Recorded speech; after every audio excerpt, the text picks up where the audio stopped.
Dari Abi Hurairah radhiyallahu anhu, semoga Allah senantiasa meridhai beliau, anin Nabi sallallahu alaihi wasallam qala, dari baginda Nabi Muhammad sallallahu alaihi wasallam, qala, beliau bersabda, da'uni ma taraktukum.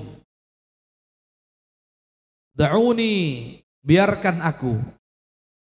Ma taraktukum, apa yang aku tinggalkan. Atau bisa juga diterjemahkan, biarkan apa yang aku tinggalkan. Maksudnya biarkan bagaimana? Tidak usah banyak tanya. Nanti kami jelaskan setelah ini. Kita terjemahkan dulu.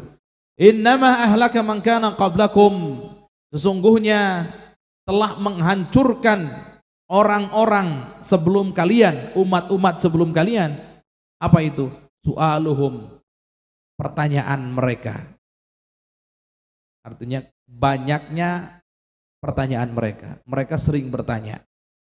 Wakhtilafuhum ala anbiyaihim, dan perbedaan mereka dengan nabi-nabi mereka. Fa idza nahaitukum an syai' fajtanibu, maka jika aku melarang sesuatu, maka hindarilah sesuatu yang aku larang tersebut, kata baginda Nabi. Wa idza amartukum bi amrin, dan ketika aku memerintahkan sesuatu, fa'tu minhu mastata'tum, laksanakanlah sesuai dengan kemampuan kalian atau selama kalian mampu. Muttafaqun alaih. Hadis ini diriwayatkan oleh Imam Bukhari dan Imam Muslim. Tentu Imam Nawawi punya istilah khususnya. Muttafaqun alaih. Imam Nawawi punya istilah khusus. Pokoknya diriwayatkan Imam Bukhari, Imam Muslim itu muttafaqun alaih. Walaupun ulama-ulama lain, para ahli hadis, istilah muttafaqun alaih itu diperuntukkan untuk sebuah hadis yang diriwayatkan Imam Bukhari, Imam Muslim yang sumbernya satu sahabat, dari sahabat yang sama. Baik. Bagi Nabi bersabda, da'uni ma taraktukum. Biarkan apa yang aku tinggalkan. Ini ada kisahnya begini. Kisahnya bagi Nabi itu sedang khutbah. Di antara yang bagi Nabi sampaikan di khutbah tersebut adalah perintah untuk melaksanakan ibadah haji. Persis bahwa Allah Subhanahu wa ta'ala, beliau bagi Nabi itu menyatakan bahwa Allah Subhanahu wa ta'ala telah mewajibkan haji kepada kalian, maka berhajilah kalian. Itu kata baginda Nabi. Kemudian ada seorang sahabat bertanya, ya Rasulullah, seumur hidup sekali atau setiap tahun sekali? Diam bagi Nabi, nggak jawab. Bertanya lagi, masih diam bagi Nabi, nggak ngejawab. Kemudian berikutnya bertanya lagi, bagi Nabi menjawab, kalau aku katakan iya, maka niscaya wajib terhadap kalian semuanya haji setiap tahun, dan kalian tidak akan mampu menjalankan itu. Terus bagi Nabi menyambung riwayat tersebut dengan ini, riwayat yang kita baca. Maka tinggalkan apa, biarkan apa yang aku tinggalkan, selama aku tinggalkan. Maksudnya begini, baginda Nabi itu kalau memerintahkan sesuatu atau memberi informasi sesuatu tentang kewajiban atau tentang larangan, kalau sudah tidak dirinci, sudah nggak usah ditanya rinciannya gimana. Kenapa? Kalau rinciannya ditanya, khawatir malah diwajibkan. Baginda Nabi paling sayang sama umatnya.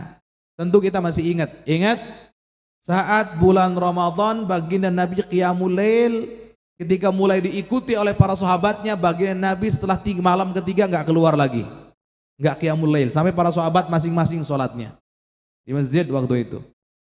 Sengaja baginda Nabi melakukan itu, kenapa? Khawatir kalau seandainya dilanjutkan akan diwajibkan terhadap umatnya. Itu baginda Nabi sayang sama kita. Jangan sampai Allah wajibkan gara-gara terus-terusan dilakukan oleh baginda Nabi dan diikuti oleh para umatnya. Nggak mau baginda Nabi. Banyak hadis-hadis yang menunjukkan betapa sayangnya baginda Nabi, jangan sampai nambah kewajiban, nambah beban dan seterusnya. Banyak. Di antaranya masalah siwak ini. Beliau mengatakan, laula an syuqqa ala ummati la amartuhum bis-siwak 'inda kulli wudu, dalam riwayat 'inda kulli shalah. Seandainya bukan karena takut akan memberatkan umatku, maka niscaya aku akan perintahkan umatku untuk bersiwak setiap kali wudu, dalam riwayat setiap kali mau sholat. Bagi Nabi itu kalau sudah sifat yang akan memberatkan, beliau hindari. Maka dalam perintah untuk haji ini juga yang merupakan asas atau penggalan daripada hadis ini, ya. Bagi Nabi itu kalau memerintahkan haji sudah selesai. Jangan tanya apa setiap tahun. Kalau dijawab iya kan wajibnya setiap tahun nanti. Jadi sudah, kalau ngomong wajib bagi kalian haji. Nah berarti kan wajib haji karena tidak ada keterangan 1 tahun, berarti cukup 1 kali. Jangan banyak tanya. Kalau sudah bagi Nabi ngomong A, sudah fahami saja sesuai dengan omongan baginda Nabi. Kalau sudah bersabda B, fahami saja sesuai dengan sabda baginda Nabi. Jangan dirinci lagi. Yang mana rincian itu akan memberatkan nanti. Jadi ini kan kisahnya begitu. Allah memerintahkan, bagi Nabi menyampaikan, Allah memerintahkan haji terhadap kalian semuanya, maka berhajilah bagi kalian yang mampu. Jangan ditanya, ya Rasulullah, setiap tahunkah ya Rasulullah? Sudah nggak dijawab, sudah diem. Ini masih tanya lagi, setiap tahunkah ya Rasulullah? Setiap tahunkah ya Rasulullah? Oh, kalau dijawab iya, berat kita.